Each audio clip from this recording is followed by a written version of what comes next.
Hello, dear friends.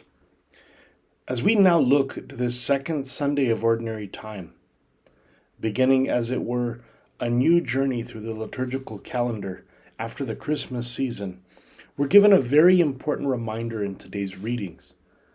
Namely, that when God calls, our major job, in fact, you could say our major job as Christians, is not so much always in what we do, but in how open we are to God's call, to His will, to His messages when they come. We hear in today's first reading, for instance, young Samuel, who keeps hearing the Lord's voice, and of course, in a youthful, almost naive, but beautiful and innocent sort of way, answers right away, "Here I am." And so Eli, who is wise in his years and in the ways of our God, reminds him, next time you hear that voice, it's not me who's calling you, it's God. And so answer, "Here I am, Lord. Your servant is listening." That's the exact way all of us should be, friends. Oftentimes, the Lord's voice comes to us asking us to do many things. Perhaps it's a word of exhortation to people that are in our life. Perhaps it's a vocation. Perhaps it's a calling of sorts. And, throughout this Sunday and next Sunday, we hear a lot in regards to vocations. And vocation simply means a calling. That God calls to His people, asking them to serve Him, asking them to rise from where they are and perhaps go to a place or to surroundings they never expected or necessarily planned. But notice it's open-ended.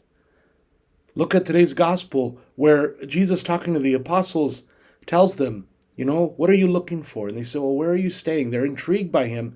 And His response is, "Come and see." He tells us the same so often. Come and see. Come and see what I can do with your life. Come and see what we can do together, you and I. Your cooperation with God's grace.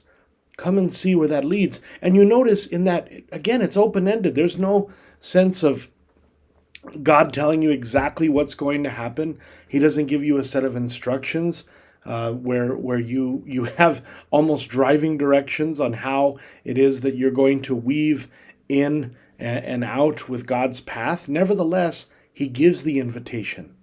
And like those apostles, like young Samuel, like the psalmist proclaims today, "Speak, Lord, your servant is listening.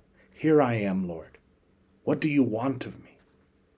Friends, this is the most amazing thing we can teach our young generations.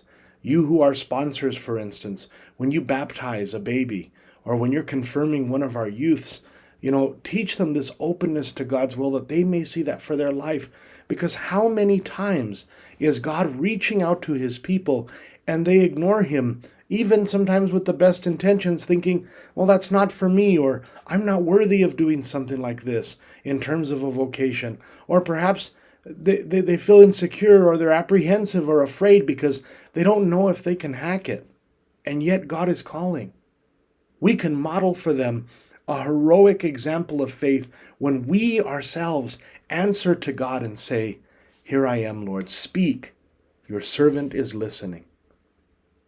Friends, let us take away from that famous psalm that we hear now for Lent, which is coming up in just a few short weeks, that says this point so clearly, so poignantly: "If today you hear His voice, harden not your hearts."